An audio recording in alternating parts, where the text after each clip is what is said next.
G'day guys, Luke here. Welcome back to another video. Now today's video guys is the huge reptile room update for September for 2021. Let's jump in and see how everyone's doing. Starting off with Chris, who is my black-headed python. He's housed in a 4 foot by 2 foot by 2 foot custom made enclosure. With my snakes guys, the substrate I use for them is the Aspen snake ring. This door's a bit hard to open. So Chris is in here. Hey big fella, how you going? Chris is doing pretty well. He's on extra large rats now, or he's been on extra large rats for a long time now. Maybe getting him to jumbo soon. Try not to squash him under that hide. Anyway, so he got his hide here, log hide over there, water bowl, a couple of rocks in here to help him shed his skin, nice backing. Just an old UV globe I use it as a display light. It's got his heat globe. Now his heat spot here is about 30-31 degrees Celsius, and his pool size about 27 degrees. I'll put a lock in there so it doesn't get out.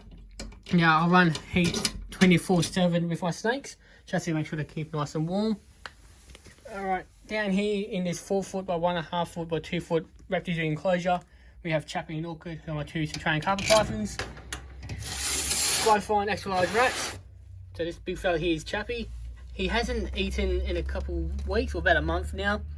There's his girlfriend Orchid. She's been eating like a champ. Now that breeding size, but I'm not sure, well I don't really mind if they breed or not. If they do, they do. If not, doesn't matter. Then the enclosure got their hide, water bowl, we have a piper there. Now it used to be a hide that they used to use, but now they're too big for it, so I may end up taking it out soon. A platform they were built from, backing, a couple of fake plants, heat globe, and I do also run a heat mat with them. Just trying to figure out what's the best way to keep them nice and heated, and then just a light strip up here for lighting. Now next up are these two enclosures, both about the same size, so they're about 3 foot long by 1.5 foot deep by 2 feet tall. Both Reptile One enclosures. In here we have Charles, who is my albino Darn carpet python. He's currently on small rats. So in the enclosure guys, we've got his substrate, water bowl, termite hide, log hide that we just put in there recently, fake plant wall, his platform. We've got his light up here, that's a display light. It's got a heat pad on this side, and that's about it for Charles, or a couple of fake plants as well. Now down below him we've got Molly, who is my jungle carpet python. She's currently on medium rats now, so we've got a nice backing here for her, heat globe, a display light in that corner, a stick and a platform for the perch on, a new hide we just put in recently, a nice fake plant that was sent by Reptile One last year. We have a stick, rock and a water dish, along with a substrate. She's doing pretty well. Now we'll go back over here. Now this is a 2.5 foot by 1.5 foot by 1.5 foot URS enclosure. This houses my breeding pair of children pythons. So this one, if he's got his head towards us, is Emma. The other one you probably just see is Azula. Now I don't want to disturb him too much, as Azula may be possibly gravid. So we've got an egg box in there with sphagnum moss, which is damp. We don't have it too wet or too dry, just enough so you can kind of encourage her to lay her eggs in that. Got the water bowl, a couple of sticks, a fake plant, a backing. They've got the heat pad light on top of them, and both of them merino rats. Just below these the two snakes, we've got Salt and Pepper, who are my two banded nocturnal geckos. They're housed in a 1 foot by 1 foot by 6 inch enclosure. So the sand I use is just sandpit sand. So that was Salt. She's the girl. Now I'm not breeding these guys because last time we did that, Salt didn't really recover too well. And here's Pepper, the boy. He's lost a bit of fat around his tail, but he's doing pretty well. So obviously they've got a heat pad for both of them. Got a rock, water bowl, and they do get a diet of crickets. So they're doing okay. Salt has maintained her weight for last year. Pepper's lost a bit of weight. Sorry guys, I want to put this camera down for the next animal, which is Diablo. Diablo is a brown tree snake. Currently on, well, I finally got him eating fuzzies again after a period of time of him just eating pinkies and assist feeding him. So he's on paper towel, got water bowl there, a couple of hides, got a bendy vine, got his platform that I built for him. Now, there he is. Before he'll be on his heat today, he's been a bit cooler. Trying to pop him back in. He's on paper towel just because since he's only eating in his enclosure, I don't want him eating substrate while he's eating. Obviously, won't be as good. Before my other snakes, I do take out and put them in feeding tubs while feeding them. Just makes it easier, and they know when they're getting fed. Next up, we have Bam Bam, who is my male pygmy bearded dragon. He's housed in a 3 foot by 1.5 foot by 1.5 foot extra terra enclosure. He's got his front wall that he's climbed up on. He's got his brick that he's sitting on, which he can also hide in as well. Sand, fake plants, a dragon head, water bowl, food bowl, his hammock, his heating UV. Now, I do give my lizards carrot, bok choy, kale, and apple. On occasion, I get strawberries, banana, what else is there? Blueberries and whatnot. So with my bearded dragons, I give them all that. While Akko, who's my war dragon, and my skinks, they tend to get beef flavoured dog food or chicken flavoured dog food, depending what's available. And sometimes we switch it up. So he's doing well. He's been bouncing around like a lunatic. Bam Bam. Next 2 enclosures, we've got 2 feet or 1.5 feet by 1.5 feet. This is a Euro S model. This is Reptile 1 model. So down here we've got Crystal. She's my female pygmy bearded dragon.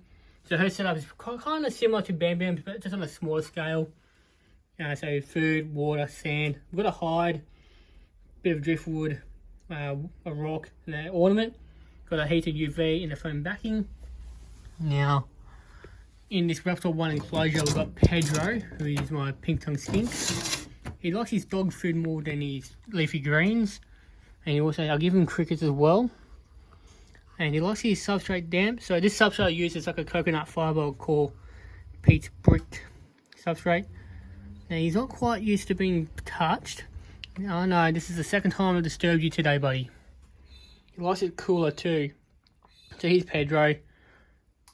Sorry about the camera angle, guys, and the lighting. Hey dude.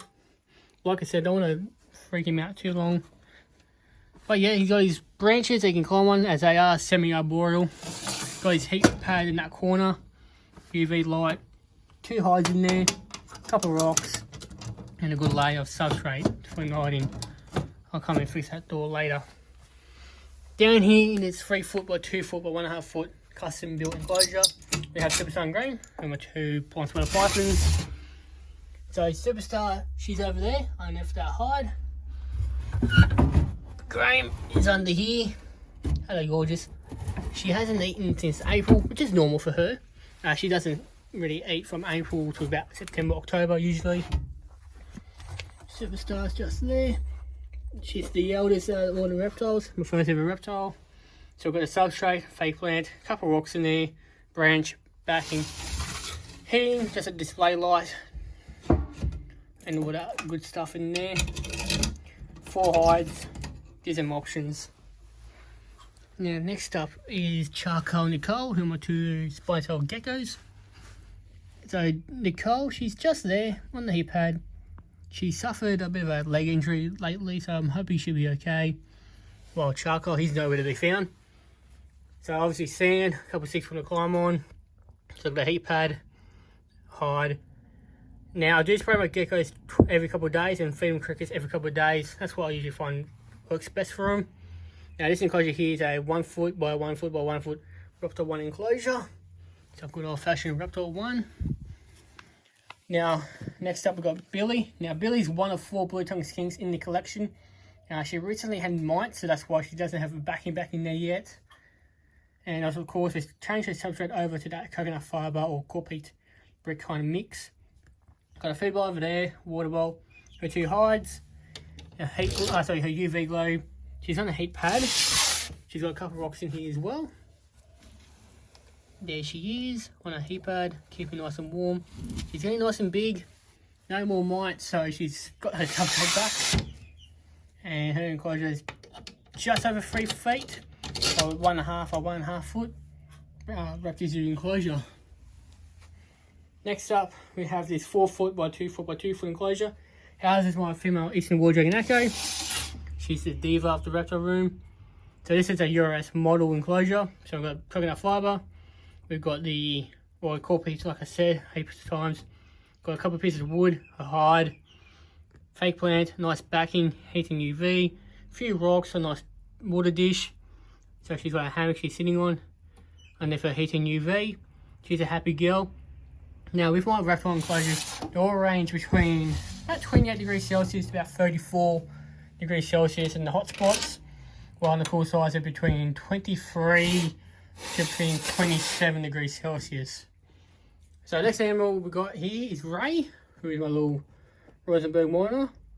There she is. I do believe Ray's a female, but I've picked up a couple of times. She hasn't popped anything out. That indicates she's a boy. So I do believe she's a girl. So she's housed in a 4 foot by 1.5 foot by 1.5 foot reptile zoo enclosure. She's got a hide, a couple of rocks, substrate, a couple of fake plants. One of them was sent by Reptile One. Heating UV, her stick that she climbs on, a bendy vine, and a water dish in the back corner. And she's filled it up with substrate today. Now this morning she was given Frankie Pinky mice, but she also gets crickets, silver worms, and beef flavoured mints. So that's what she gets. Now the next 3 enclosures I'm going to cover off are all kind of identical, so I'm just going to say the sizes. So 3 foot by 1.5 foot by 1 foot enclosures. So in these 2 Reptile One enclosures, we have Blue and Bow, who are my 2 blue tongue skinks, or eastern I should say. Then down here we've got my lowland blotched blue tongue, which is Blaine. She's housed in the Exoterra model. So Blue and Bow have very identical setups. So Bluey, he's up here. He's been sleeping away. He hasn't been as active as he has been. Usually he comes out, but since it's getting colder here in Australia, or in the winter, he hasn't come out as much. Bo here, his brother, has been coming out a bit more often now, which is great to see. So he's Bo. So Blue and Bo are 2 brothers. I used to house them together, would have been about 1.5 years ago, 2 years.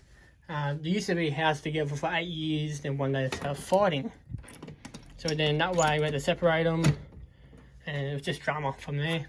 So with these guys, they've got the hides, substrate, they've got a couple of bricks and a rock in there, just to help them with their nails. Got a water dish, food bowl.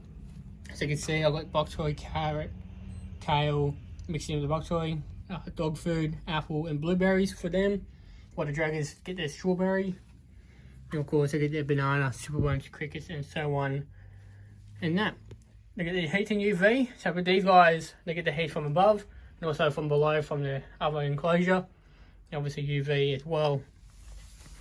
Down here we have little Blaney. She's a little different, her setup. So we've got her heat globe in the back corner, like the other 2. Got a canopy light, which is Exoterra. We've got a food bowl, water bowl. We've got a hide. She used to have a different hide, but that developed mold in it, so that wasn't too healthy for her. So we've got this other hide. So she's got a brick and a rock in there, a couple of rocks. There she is.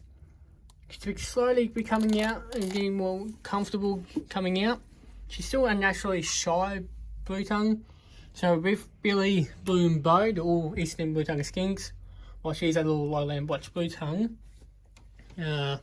I do find the easterns gain more confidence quicker, but yet again, she has her own little personality. Everyone in this reptile room have their own little personalities.